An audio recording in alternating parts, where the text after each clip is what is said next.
For the daily commuters squeezing onto the subway, there's one essential piece of gear: noise-canceling headphones, especially the compact and portable true wireless noise-canceling earbuds.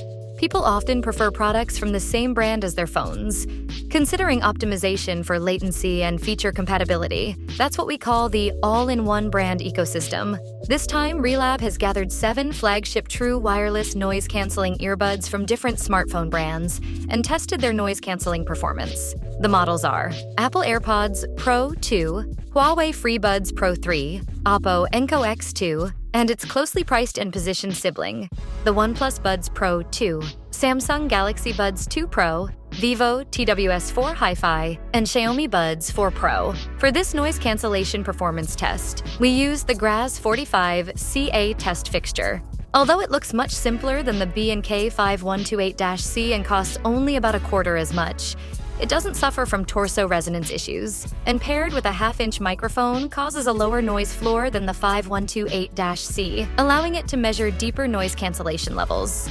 Compared to the baffle-type test stands you might have seen in other videos, the 45CA provides a fully sealed environment between the ears. These features make it naturally suitable for the noise cancellation tests, and it's also a popular tool for top brands during the development of noise-canceling headphones. Now, let's get into it. We'll start with what's likely the most popular choice, the AirPods Pro 2. It also comes first alphabetically. Here's its overall noise cancellation curve with active noise cancellation enabled, excluding high and very high frequencies where everyday noise distribution is minimal and active noise cancellation algorithms are ineffective. The lowest point of this curve represents the maximum noise cancellation we often see in product announcements and detail pages. The AirPods Pro 2's maximum noise cancellation is around 47 decibels. At first glance, Apple doesn't seem all that impressive, since many Chinese brands' true wireless noise-canceling earbuds claim they can be even higher, with some reaching as high as 55 decibels. Is Apple's noise cancellation mediocre? Hold on. Here's the overall noise cancellation curve of another earbud, which reaches a remarkable maximum noise cancellation of 58 decibels, the highest among all 7 models. Does it mean it outperforms Apple in noise cancellation? Obviously no.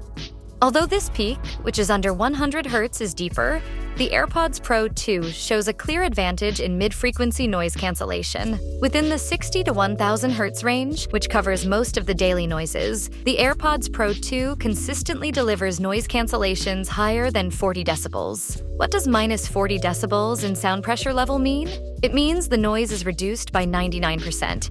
At this point, you should have realized that the maximum noise cancellation, which many manufacturers love to tout, doesn't really represent the actual noise cancellation performance. It's like measuring Moriran's height. It shouldn't include the pointy tip on her head. Besides being unrepresentative, the maximum noise cancellation value is also subject to manipulation. For instance, the current curve's smoothness is at 1/12th octave. If we smooth it to 1/3 octave, the maximum noise cancellation shrinks to about 49 decibels.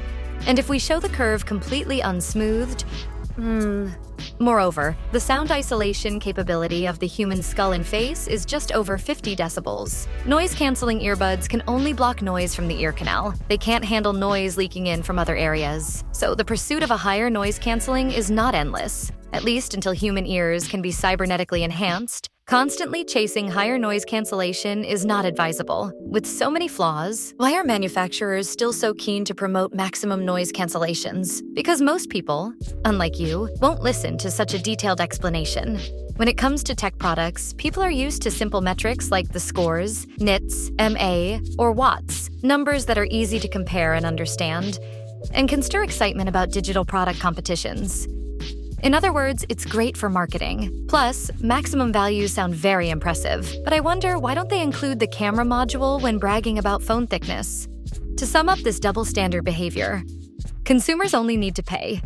Marketing has a lot to consider. Apart from maximum noise cancellation, another metric that brands love to advertise is the frequency range. This frequency range refers to the effective range of active noise cancellation. How do we measure it?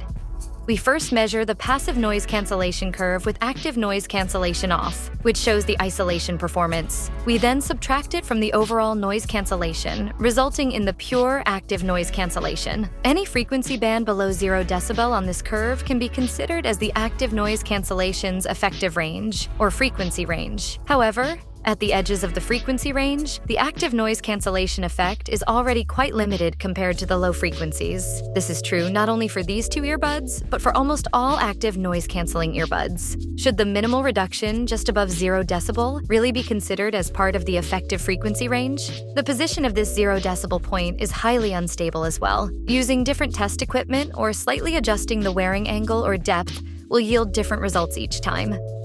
The claimed frequency range by manufacturers is only valid for the test equipment they use and might even be valid for only one specific test. So, we decided to measure the ranges where the depth exceeds 6 decibels and 20 decibels, resulting in 2 levels of effective frequency ranges. This gives a more stable and reliable result. Why 6 decibels and 20 decibels? Because minus 6 decibels in SPL means the noise is reduced by half, and minus 20 decibels means it's reduced by 90%. Looking at it this way, the AirPods Pro 2's effective active noise cancellation frequency range is minus 6 decibels at 1.55 kHz and minus 20 decibels at 1.1 kHz. For the other earbud, let's overlook the missing part in the middle and assume its effective range is minus 6 decibels at 1.8 kHz and minus 20 decibels at 0.51 kHz.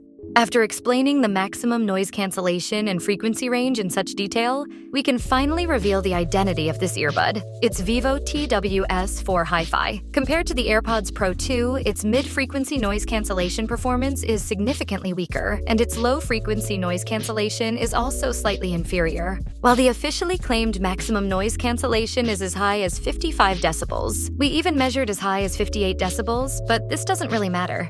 The clear winner is still Apple. However, losing to Apple isn't necessarily embarrassing. Considering the price of the TWS4 Hi-Fi, its noise cancellation performance is actually quite impressive. And by examining its passive noise cancellation curve, it's clear that it does not coupling with the Grosspinna perfectly. Otherwise, the gap in mid-frequency noise cancellation might have been even closer. Next, let's look at the noise cancellation performance of Huawei FreeBuds Pro 3. Like the AirPods Pro 2, it can dynamically compensate for the user's ear canal during wear, reducing the impact of differences in wearing angle and the user's outer ear shape to some extent.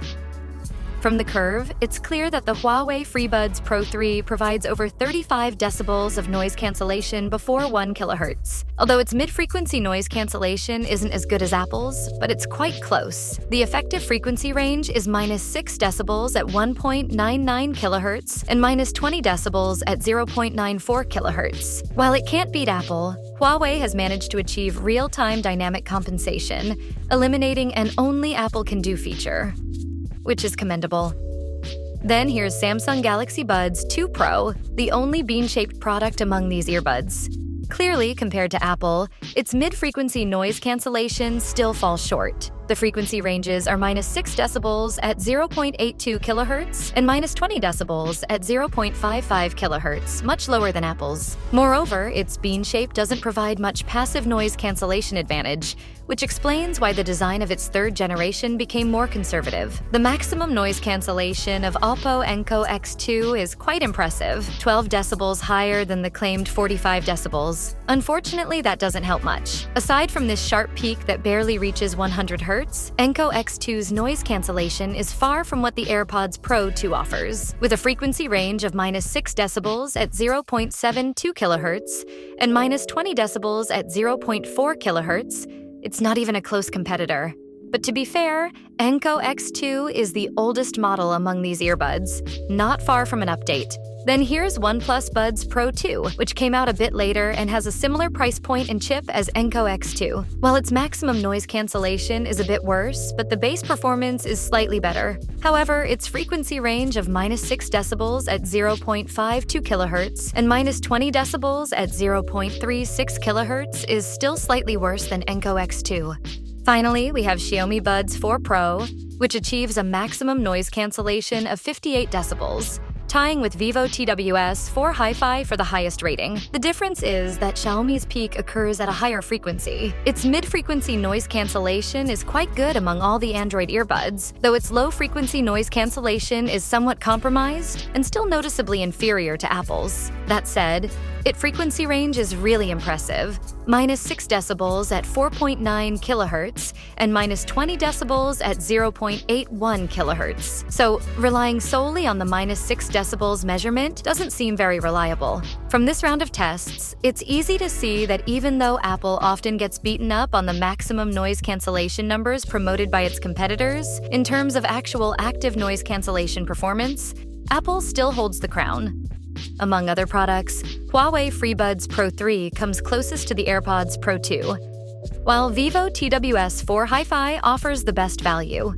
We didn't just test the noise cancellation, we also looked at the transparency mode curves for these earbuds. Using AirPods Pro 2 as an example, the closer the transparency curve is to the horizontal axis, the more the sound you hear resembles the real ambient sound. If Apple is way ahead in the noise cancellation field, then in transparency mode. Well, 不是啊，不要误会，我不是针对你啊，我是说在座的各位都是垃圾。 why is there such a big gap? The problem is that the frequency range for transparency of these earbuds isn't wide enough, so they sound much more muffled than Apple's. Comparing their passive noise cancellation curves, you'll see that their frequency range for transparency is generally around 5 kHz, with the better ones, like Samsung Galaxy Buds 2 Pro, still not reaching 9 kHz. So, what do you do if you can't raise the high frequencies but still don't want it to sound too muffled? You reduce the low frequencies, which makes the mid-range more prominent, resulting in various voice enhancement modes. In reality, the voices aren't necessarily enhanced that much. It's just that the highs and lows are reduced. In addition to noise cancellation and transparency, we also tested the wind noise resistance of these 7 earbuds with active noise cancellation enabled. As everyone knows, when using active noise cancellation or transparency modes, wind blowing over the microphone can create wind noise that significantly affects the user experience. This is the Megasig WT105 wind noise generator, which provides a stable, high-speed airflow while keeping its own noise level low. We chose it as our wind source to test the wind noise sound pressure levels of these 7 earbuds at wind speeds of 5 meters per second and 7 meters per second, and recorded the results for you guys.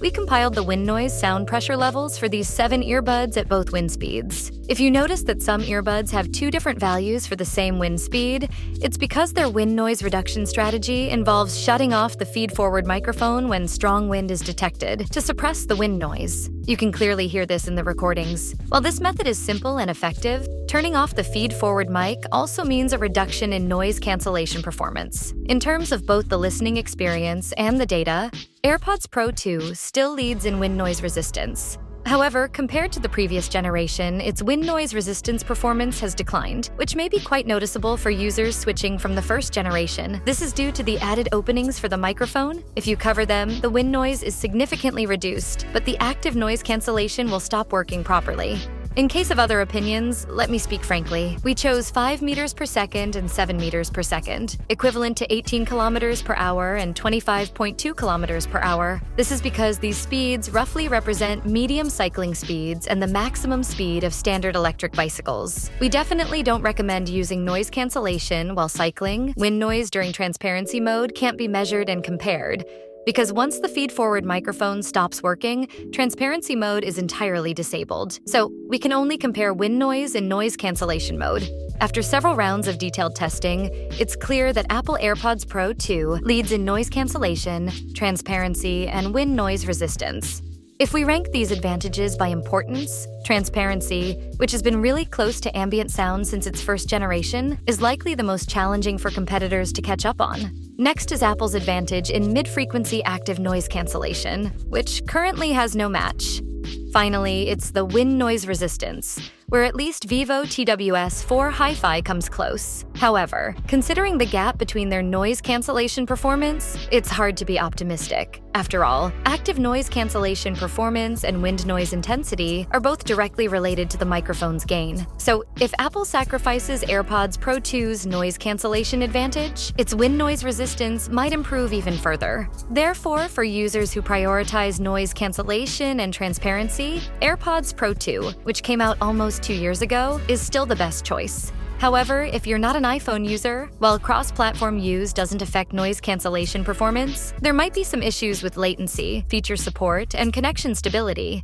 In this case, Huawei FreeBuds Pro 3, which has noise cancellation performance that is close to Apple's, and the Vivo TWS 4 Hi-Fi, which offers great value, are also worth considering. Additionally, many of these models are already at or near the end of their product lifecycle. To be honest, the timing for this video is not great due to the large volume of testing. And by the time this video is released, the Galaxy Buds 3 series will likely have already launched. Flagship true wireless earbuds from Oppo and Xiaomi are also probably not far from their next generation. ReaLab will test these new flagship models when they come out, so we don't recommend buying the old ones for now. Actually, our testing of these earbuds isn't limited to noise cancellation, but just covering the noise cancellation aspect makes this video quite long, so we had to split the content into 2 parts. In the next video, we'll analyze the differences between their sound quality. Finally, we want to thank Grass and Megasig for their equipment support to ReaLab. And most importantly, thank you for watching until the end. If you're interested in the next episode, don't forget to like, comment, and subscribe. See you in the next one.